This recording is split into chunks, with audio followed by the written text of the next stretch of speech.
If you ever wake up at exactly 3:17 a.m. in the Philippines and you hear 3 soft knocks, don't answer it. Because in some parts of the Philippines, they say the spirits don't break doors. They wait to be invited. I was staying in an old apartment building in Manila, just a few streets away from Quiapo Church. The place was cheap, slightly run down, but peaceful. The kind of building where the walls are thin and the hallway lights flicker even when there's no brownout. It was my first month there. The locals had warned me about the hour between 3 a.m. and 4 a.m. They called it the devil's hour. I laughed it off until that night. The electric fan hummed softly as I slept. Outside, jeepneys had long stopped running. The streets were quiet except for the occasional bark of a stray dog. Then my eyes snapped open. No sound, no dream, just a feeling. My phone screen lit up beside me, 17 a.m. And then, tuk. 3 knocks on my wooden door. Soft, gentle, almost polite. I held my breath. No one visits at 3 a.m. unless someone is dying. Maybe it was a neighbor, maybe an emergency talk. Talk. Again, exactly 3. My throat went dry. Then I heard a voice from the other side. Anak, open the door. It was a woman's voice, soft.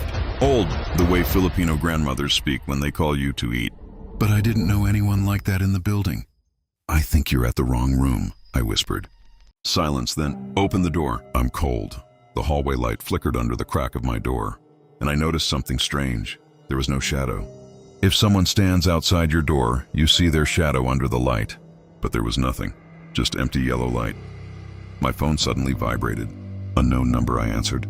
All I heard was church bells ringing, the kind you hear during Mass at Quiapo Church. Then a whisper. Don't let it inside. The call ended immediately. The knocking moved from the door to my window. But my window faced the outside wall of another building. No balcony, no ledge. 4 floors high. Talk on the glass. Slow measured. Like fingernails tapping. My chest felt tight. In the Philippines, there's a story about the White Lady. They say she appears in old buildings and abandoned houses. Sometimes she looks like someone you know. Sometimes she sounds like someone you love. But she cannot enter unless you invite her. And she always knocks 3 times. The knocking stopped. Silence filled the room.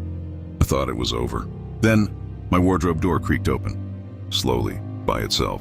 The fan stopped spinning. The air became heavy. And from inside the dark wardrobe, I heard breathing. Soft, wet, like someone who had been crying. Anak, the voice came again. But this time, it was inside my room. I couldn't move. I couldn't scream. Then I saw her. Standing between the wardrobe doors, tall, dressed in an old white dress stained at the bottom. Her hair covered her face, long black, wet, and her feet. They weren't touching the floor. She tilted her head, and in a voice that sounded like my own, "Why didn't you open the door?" My body finally reacted. I grabbed my rosary from the bedside table. Something my neighbor, Lola Maria, had given me when I moved in. I started praying, Hail Mary, full of grace. The lights flickered violently. The wardrobe slammed shut. The knocking returned. But now, it wasn't on the door. It wasn't on the window. It was on my chest. 3 heavy thumps, like invisible hands pressing against my heart. My vision blurred. And I heard whispering all around me. Different voices, men, women, children, all saying the same thing. Let us in. Then everything went black. I woke up on the floor. Morning sunlight streamed through the window. My fan was spinning again. Birds chirped outside. It felt normal. Until I saw the marks.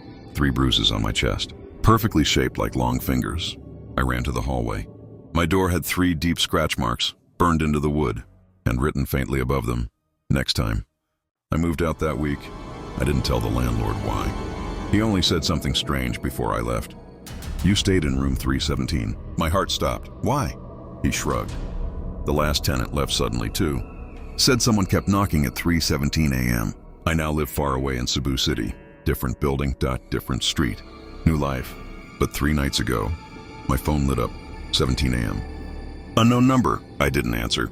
Then I heard it, not from the door, not from the window, but from inside my bathroom mirror. Talk. Tuk. 3 soft knocks, and steam slowly formed words on the glass. Open. If you ever wake up at 3:17 a.m. in the Philippines and you hear 3 knocks, do not answer. Because some spirits don't haunt places. They follow people. And once they learn your voice, they don't need to knock from outside anymore. They knock from within.